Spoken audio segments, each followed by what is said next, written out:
చలో నెక్స్ట్ మిగతా వార్తల్లో ఇక్కడ ఒక వార్త ప్రధానంగా ఉన్నది చూడండి. సాదా బైనామాల క్రమబద్ధీకరణ పైన స్టేను ఎత్తేయాలి. సాదా బైనామాలు అంటే దశాబ్ద కాలం నుంచి తెలంగాణలో ఎస్సీ ఎస్టీ బీసీలు ముఖ్యంగా కాగితాల మీద రాసుకొని వాళ్ళు కాస్తులో ఉండి వాళ్ళు ఆ పంటలు ఆ భూములని సాగు చేసుకుంటూ ఉన్నవాళ్ళు. జస్ట్ ఓన్లీ వైట్ పేపర్ల మీద రాసుకుని అవన్నీ కూడా సాదా బైనామాలు. ఇట్లాంటి అప్లికేషన్లు గతంలో కేసీఆర్ ఉన్నప్పుడే మీరు అందరు అప్లై చేసుకోండి అంటే 9 లక్షల అప్లికేషన్లు అటు ఇటుగా సబ్జెక్టు కరెక్షన్ గవర్నమెంట్ వద్ద పెండింగ్లో ఉన్నాయి. రెవెన్యూ వ్యవస్థలో 9 లక్షల అప్లికేషన్లు. ఈ సాదా బైనామాలని పట్టాల కింద మార్చాలి. ఇప్పుడు వాళ్ళకి పాపం రైతు భరోసా రాదు, ఏ స్కీము వాళ్ళకి రాదు. వాళ్ళ భూమి వాళ్ళే ఉంటారు, వాళ్ళే కాస్తులో ఉంటారు. దశాబ్దాలుగా వాళ్ళు సాగు చేసుకుంటున్నారు. తాతలు పోయారు, తండ్రులకు వచ్చింది, తండ్రులు పోతే కొడుకులకు వచ్చింది, వాళ్ళ కాస్తులో ఉన్నారు. కానీ వాళ్ళు దాన్ని అమ్మడానికి కానీ ఇంకోటి చేయడానికి కానీ లేకపోతే దాని నుంచి లోన్ తీసుకోవడానికి కనుక అవకాశం లేకుండా పోయింది. ఈ అప్లికేషన్లు దాదాపు 9 లక్షల అప్లికేషన్లు ఉన్నాయి. ఎందుకు ఉన్నాయంటే గతంలో హైకోర్టులో దీని మీద ఒక స్టే ఉన్నది. అంటే ప్రభుత్వాలు నిర్ణయం తీసుకోలేకపోయినాయి.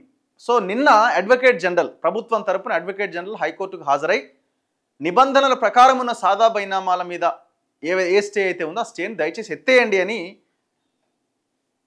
అడ్వకేట్ జనరల్ అన్నాడు. ఇగో అదే ఈ వార్త. భూభారతి చట్టం ప్రకారం ప్రభుత్వం క్రమబద్ధీకరణ చేయొచ్చు. అడ్వకేట్ జనరల్ తదుపరి విచారణ 26వ తేదీకి వాయిదా పడింది. సో ఇదేదో ఒకటి తేలాల్సిన అవసరం ఉంది. ఇగో హైకోర్టుకు రాష్ట్ర ప్రభుత్వం విజ్ఞప్తి. భూభారతి చట్టం ప్రకారం సాదా బైనామాల క్రమబద్ధీకరణ అధికారం ప్రభుత్వానికి ఉందన్న అడ్వకేట్ జనరల్ స్టే ఉత్తర్వులు ఎత్తివేస్తే ప్రభుత్వం ప్రక్రియ ప్రారంభిస్తుంది అని వెల్లడి. సాదా బైనామాలపైన 2020లో ఇచ్చిన స్టే ఉత్తర్వులను ఎత్తేయాలని హైకోర్టు డివిజన్ బెంచ్కు రాష్ట్ర ప్రభుత్వం విజ్ఞప్తి చేసింది. రాష్ట్ర ప్రభుత్వం కొత్తగా అమల్లోకి తెచ్చిన తెలంగాణ భూభారతి చట్టం ప్రకారం సాదా బైనామాలు క్రమబద్ధీకరించే అధికారం ప్రభుత్వానికి ఉందని అడ్వకేట్ జనరల్ సుదర్శన్ రెడ్డి పేర్కొన్నారు. ఈ మేరకు గతంలో ఉన్న స్టేను ఎత్తేయాలని పేర్కొంటూ మధ్యంతర అప్లికేషన్లు దాఖలు చేసినట్టుగా తెలిపారు. పిటిషనర్ వాదన వినాల్సి ఉన్నందున విచారణ ఈ నెల 26వ తేదీకి వాయిదా వేస్తున్నట్లు హైకోర్టు పేర్కొన్నది. సాదా బైనామాల క్రమబద్ధీకరణ కోసం గత ప్రభుత్వం 2020 అక్టోబర్ 12వ తేదీన జారీ చేసిన జీవో 112ను కొట్టేయాలని పేర్కొంటూ నిర్మల్ జిల్లాకు చెందిన షిండే దేవిదాస్ హైకోర్టులో ఒక ప్రజా ప్రయోజన వ్యాజ్యం దాఖలు చేసిండు. దీనిపై అప్పట్లో విచారణ చేపట్టిన డివిజన్ బెంచ్ సాదా బైనామాల క్రమబద్ధీకరణ ఆపాలని మధ్యంతర ఉత్తర్వులు జారీ చేసింది. కొత్త రెవెన్యూ చట్టం అమల్లోకి వచ్చిన తర్వాత అందిన దరఖాస్తులు క్రమబద్ధీకరించరాదని ఆదేశించింది. ఇప్పుడు ఇక్కడ ఆయన ఎందుకు పిటిషన్ వేసిండంటే వీళ్ళు మొత్తం ఏదో ఇష్టం వచ్చినట్టుగా కాగితాల మీద రాసుకుని వాటిని కూడా అప్లై చేసి ఇప్పుడు నిన్న మొన్న రాసుకున్న పేపర్ మీద రాసుకున్న అప్లికేషన్లు కూడా దానికి ఇచ్చేసి దాన్ని ఓకే చేసుకునే కుట్ర జరిగిందనమాట పోయిన గవర్నమెంట్ హయాంలో. సో అందుకే ఒక ఆయన పిటిషన్ వేసిండు. ఇదంతా తేడా జరుగుతున్నది, అసలైన అర్హులకు కాకుండా అసలైన అర్హులతో పాటు దొంగలు కూడా ఇందులో ఎంటర్ అయ్యారండి. సో వెంటనే కోర్టు ఏం చేసిందంటే స్టే ఇచ్చింది. కొత్త చట్టం అమల్లోకి వచ్చాక పాత చట్టం ప్రకారం క్రమబద్ధీకరణ చేయడాన్ని తప్పుపట్టింది. కొత్త చట్టం రాకముందు 2,26,693 దరఖాస్తులు అంటే ఎప్పటి వరకు 2020 అక్టోబర్ 29 వరకు అన్ని దరఖాస్తులు ఉండే. ఎప్పుడైతే ధరణి వచ్చిందో నేను ఆ ధరణి వచ్చిన తర్వాత అప్లికేషన్లు కలిపి 8 lakhs అన్నా. కానీ ధరణి రాకముందున్న అప్లికేషన్లు జస్ట్ 2,26,693. ఆఫ్టర్ ధరణి తర్వాత 6,74,201 దరఖాస్తులు వచ్చినాయట అని అప్పట్లో గవర్నమెంట్ చెప్పంగానే ఇవన్నీ దొంగ అప్లికేషన్లు కూడా ఇందులో ఉన్నాయని ఒక ఆయన వెళ్ళి హైకోర్టులో కేసు వేసాడు. గడువుకు ముందు వచ్చిన దరఖాస్తులపై నిర్ణయం కూడా తామిచ్చే తీర్పునకు లోబడి ఉంటుందని హైకోర్టు స్పష్టం చేసింది. 2020లో ఇచ్చిన స్టే ఎత్తేయాలని తాజాగా రాష్ట్ర ప్రభుత్వం మధ్యంతర అప్లికేషన్ దాఖలు చేసింది. ఈ నేపథ్యంలో తాజాగా పిల్ పైన chief justice AK Singh, justice Mohinuddin ధర్మాసనం బుధవారం మరోసారి విచారణ చేపట్టింది. ప్రభుత్వం తరపున అడ్వకేట్ జనరల్ సుదర్శన్ రెడ్డి వాదన వినిపిస్తూ 2020లో ఇచ్చిన మధ్యంతర ఉత్తర్వులు ఎత్తేయాలి, పిల్ను కొట్టేయాలి అని కోరారు.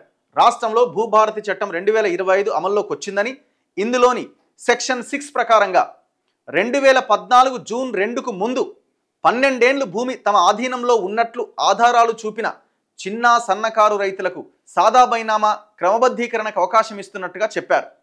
అంటే చాలా క్లియర్గా వాళ్ళకు కట్ ఆఫ్ డేట్ పెట్టారు. ఏమని 2014 జూన్ 2 అంతకు ముందు ఆ ల్యాండ్ మీరు సాదా బైనామా కింద మీకు ఉండాలి. దట్టు మీరు 12 ఏళ్ళు కాస్తులో ఉండాలి. 12 ఏళ్ళు మీరు ఆ భూమిని తమ ఆధీనంలో ఉన్నట్టుగా మీరు నిరూపణ చేసుకోవాలి.